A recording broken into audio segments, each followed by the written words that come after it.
नमस्कार दोस्तों, welcome back to the target for agri civil services. मेरा नाम है रोहित और आज के इस लेक्चर में हम लोग बात करने वाले हैं एंशिएंट हिस्ट्री के कुछ इंपॉर्टेंट टॉपिक्स के बारे में। जी हाँ दोस्तों, इससे पहले हम लोग एक रैपिड रिवीजन क्लास कंप्लीट कर चुके हैं। एंशिएंट हिस्ट्री का हमारा जो है उत्तराखंड पीसीएस के लिए रैपिड रिवीजन चल रहा है और आज ये इसकी दूसरी क्लास है। तो अगर आप में से जो है किसी ने पहली क्लास नहीं देखी है तो इससे पहले आप लोग उस क्लास को कंप्लीट कर लेना, वहां से भी आपके एग्जाम में क्वेश्चन देखने के लिए मिल सकता है। पिछली क्लास में हम लोग जो है इंडस वैली सिविलाइजेशन यानी कि सिंधु घाटी सभ्यता यानी कि आप लोगों का हड़प्पा सिविलाइजेशन हड़प्पा सभ्यता को कंप्लीट कर चुके हैं और आज जो बारी है वो है आप लोगों का वैदिक काल।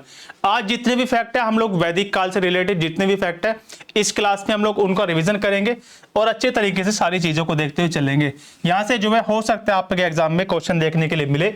तो चलो स्टार्ट करते हैं हम लोग। देखो, एक तरफ क्या दिया हुआ है, यहाँ पर नदियों का प्राचीन नाम दे रखा है हमें, नदियों का प्राचीन नाम, और एक तरफ दे रखा है क्या, आधुनिक नाम। तो देखो, वितस्ता प्राचीन नाम क्या आप लोगों का, वितस्ता। ये किसका नाम है प्राचीन, ये हो जाता आप लोगों का झेलम का, ये आप लोग याद रखोगे। इसके साथ साथ परुष्णी, ये हो जाता है बच्चों रावी।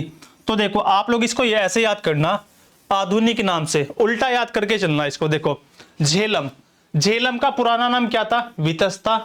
रावी का पुराना नाम क्या था, परुष्णी रावी, ठीक है। गोमती का पुराना नाम क्या था, गोमल, ठीक है, ये हो जाएगा गोमल।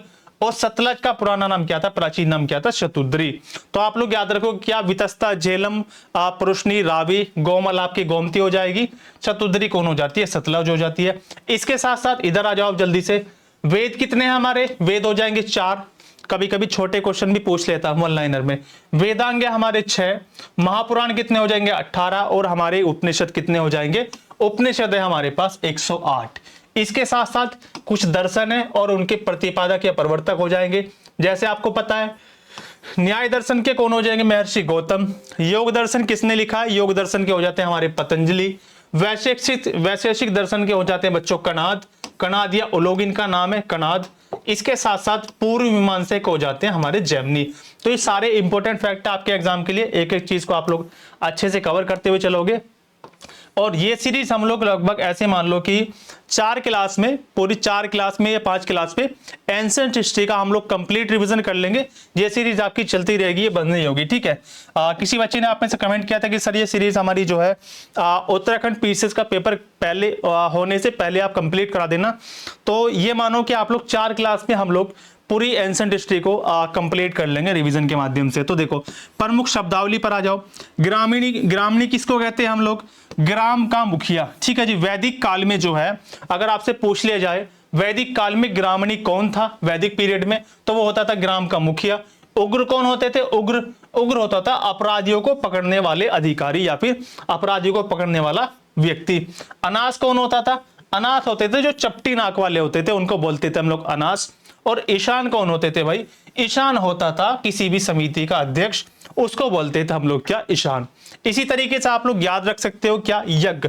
यज्ञ क्या हो जाएगा, और इसका ऑब्जेक्टिव दे रखा आप लोगों को।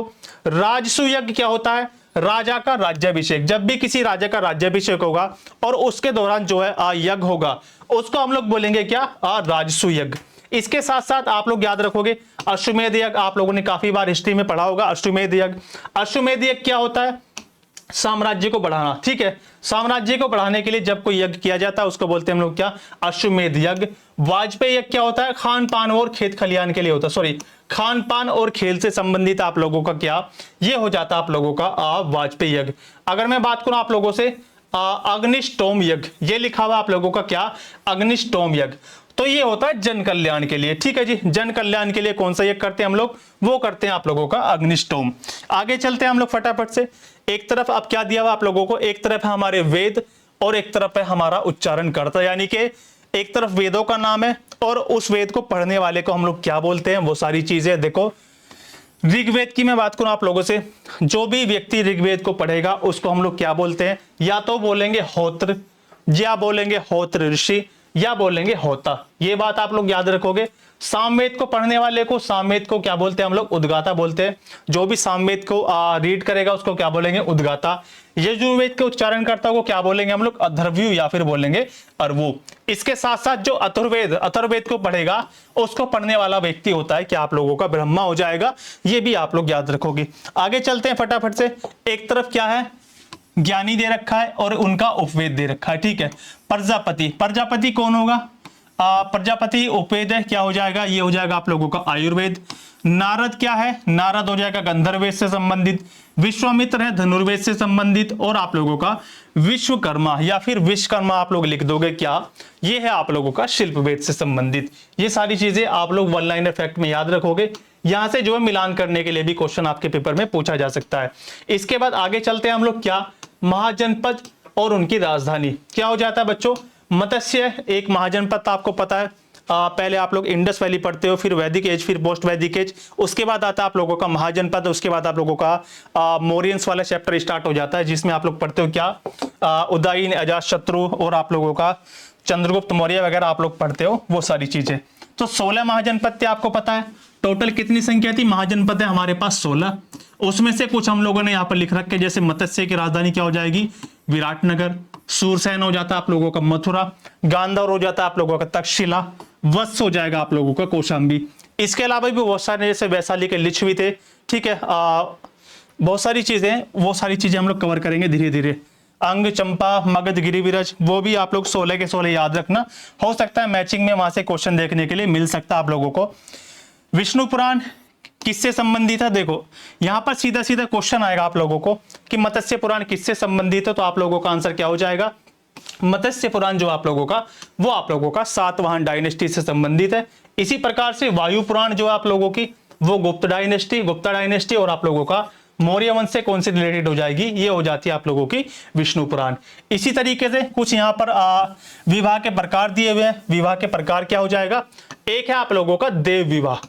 देव विवाह क्या होता है? यज्ञ करने वाले पुरोहित के साथ विवाह कर दिया जाता है लड़की का, उसको बोलते हैं हम लोग क्या?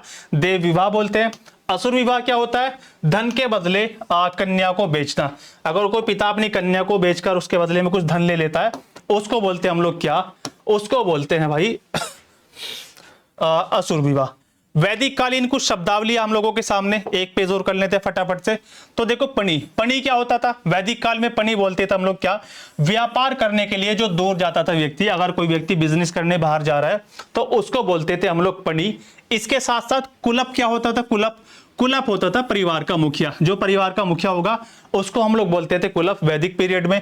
पति क्या होता था? पति ग्राम का अधिकारी, जो पूरे गांव का अधिकारी होता था उसको बोला जाता था पति। और भागदूत, ये साफ साफ लिखा हुआ है क्या? भागदूत। भागदूत था क्या? कर निर्धारण करने वाला आप लोगों का अधिकारी, जो आपसे रिवेन्यू कलेक्ट करता है, वो क्या होता था आप लोगों का? भागदूत। इसके साथ साथ याद रखोगे क्या? वैदिक कालीन कुछ देवता हैं, जैसे वरुण देवता है, ये किससे संबंधित है? ये वायु के देवता है। पुषण किसके हो जाएंगे? पशुओं के देवता हो जाते हैं। रौद्र क्या हो जाएंगे? सबसे क्रोध करने वाले देवता हो जाएंगे। इसके साथ साथ अश्विन, अश्विन क्या है? विपत्तियों को हरने वाले देवता, ये आप लोग याद रखोगे। एक तरफ है उपनिषद, फटाफट कर लेते, एक तरफ इनकी विशेषता हो जाएगी। एक है आप लोगों का वृहद नारायण। उपनिषद का नाम क्या हो जाएगा? वृहद नारायण। सबसे बड़ा और प्राचीन ये आप लोगों का उपनिषद है। मुंडकोपनिषद, इसको आप लोग याद रखोगे, मोस्ट इंपोर्टेंट है। जो हमारा सत्यमेव जयते है वो इसी से लिया गया है। इसके साथ साथ कठोपनिषद, ये क्या हो जाता है? यम और नचिकेता का इसमें वर्णन किया गया है। और एक बचा आप लोगों का जबालोपनिषद, ये बचा आप लोगों का ब्रह्मा, विष्णु और महेश से संबंधित कौन सा हो जाएगा? ये हो जाता आप लोगों का जबालोपनिषद। इसके साथ साथ वैदिक काल में जो है कुछ आश्रमों का जिक्र किया गया है, जैसे आप लोग जानते हो क्या? ब्रह्मचर्य, गृहस्थ, वानप्रस्थ और आप लोगों का संन्यास। इनका क्या मतलब हुआ? ब्रह्मचर्य का क्या अर्थ हो जाएगा? ब्रह्मचर्य मतलब क्या? गुरुकुल में शिक्षा लेने के लिए जब आप लोग जाओगे उसको बोलते हैं हम लोग ब्रह्मचर्य। गृहस्थ का क्या मतलब हो जाएगा? पारिवारिक जीवन, उसको बोलते हैं हम लोग घर गृहस्थी आप लोग बोलते हो नॉर्मल भाषा में। वानप्रस्थ क्या होता है? सामाजिक और धार्मिक जीवन व्यतीत करना, इसको आप लोग याद रखोगे। और संन्यास से तो आप लोग सभी वाकिफ है, संन्यास क्या होता है? वन में रह के तपस्या करना, ये हो जाता है आप लोगों का संन्यास। ठीक है, इसके साथ साथ यहां पर जो है स्मृति ग्रंथों के कुछ संस्कार लिखे हुए हैं, जैसे यहां पर लिखा है क्या हमारे सामने? गर्भाधान। ठीक है, ये हो जाता आप लोगों का गर्भाधान, संतान प्राप्ति के लिए। ठीक है, ये शब्द इस्तेमाल होता है। नामकरण यानी कि किसी बच्चे का नाम रखना। चूड़ाकरण क्या होता है? जब बच्चे का हम लोग मुंडन करते हैं, उसको गंजा कर देते हैं, उसको बोलते हैं हम लोग मुंडन करना या चूड़ाकरण। निष्क्रमण क्या होता है? पहली बार घर से जब बच्चा बाहर निकलता है तो उसको बोलते हैं हम लोग क्या? निष्क्रमण। ये सारी चीजें इंपॉर्टेंट है और हर एक स्टेट पीसेस में जो है यहां से क्वेश्चन देखने के लिए मिलते हैं जरूर। अब देखो बौद्ध धर्म के प्रतीक, गौतम बुद्ध के बारे में थोड़ा सा पढ़ लेते हैं, सारी चीजें इंपॉर्टेंट है। कई बार यूपी पीसीएस ने यहाँ से क्वेश्चन पूछा हुआ है, तो हो सकता है आपके पेपर में भी यहाँ से क्वेश्चन देखने के लिए मिले। हाथी क्या है? गर्भ का प्रतीक, ठीक है, हाथी हो जाएगा गर्भ का प्रतीक। कमल क्या है? गौतम बुद्ध के जन्म का प्रतीक। अगर आपसे पूछ लिया जाए, 4 ऑप्शन मिलेंगे इनमें से आप लोगों को, और पूछा जाएगा क्या? गौतम बुद्ध के जन्म का प्रतीक क्या हो जाएगा? क्या है सिंबल उनके जन्म का? वो हो जाएगा कमल। सांड क्या है? उनकी युवावस्था, जब वो जवान हो जाते हैं गौतम बुद्ध, तो उनको किस सिंबल से दर्शाया जाता है? सांड से। और घोड़ा क्या है? आपको पता है गृह त्याग का प्रतीक। आपको पता है जब गौतम बुद्ध ने घर छोड़ा था तो उनके जो सारथी थे उनका नाम क्या था? उनके सारथी का नाम था चाण और घोड़े का नाम था क्या? कंथक। ये भी आप लोग अपनी नोटबुक में याद कर लोगे। क्या? सारथी का नाम था चाण जो उनका रथ चला रहा था, और घोड़े का नाम क्या था? कंथक। ये आप लोग याद रखोगे। आगे चलते हैं, कुछ प्राचीन नाम है और आधुनिक नाम है, ये भी आप लोगों के नदियों के नाम है। देखो पहले प्राचीन नाम देख लेते हैं, या फिर इसको उल्टा पढ़ेंगे हम लोग। जो अभी आप लोग गंडक रिवर देखते हो उसका एंशिएंट नेम क्या था? वो था सदनीरा। व्यास का हो जाएगा बच्चों विपाशा। काबुल का हो जाएगा कुबा। इसके साथ साथ अस्किनी हो जाएगी आप लोगों की चिनाब। और सिंधु का नाम क्या था? पुराना सिंधु। ये आप लोग याद रखोगे, ठीक है जी। इसके साथ साथ बस एक पेयर और बचा है। ये कुछ गौतम बुद्ध से रिलेटेड कुछ घटनाएं हैं, और बौद्ध ग्रंथों में जो है उनके लिए कौन सी शब्दावली, कौन सी टर्मिनोलॉजी का उपयोग किया गया है, उसको हम लोग पढ़ेंगे। इसके बाद जो है हम लोग इस क्लास को खत्म करेंगे। तो देखो, जब उन्होंने घर छोड़ा, गौतम बुद्ध ने जब अपना गृह त्याग किया, घर छोड़ा, उसको क्या बोला हम लोगों ने? बोला महाभिनिष्क्रमण। जब उनको ज्ञान की प्राप्ति हुई उसको बोला क्या? संबोधि। और पहला उन्होंने उपदेश दिया था कहां पर? इसको बोला गया धर्मचक्र परिवर्तन। और कहीं पे नोट डाल के लिख लेना, इन्होंने अपना पहला उपदेश जो दिया था वो दिया था सारनाथ के अंदर, ठीक है। सारनाथ पड़ता उत्तर प्रदेश के जिले वाराणसी में, ये आप लोग याद रखोगे। मृत्यु का प्रतीक क्या हो जाएगा? महापरिनिर्वाण हो जाएगा। और बुद्ध का अर्थ क्या है? ये क्वेश्चन यूपी पीसीएस पूछ चुका आप लोगों से। बुद्ध शब्द का क्या अर्थ हो जाएगा?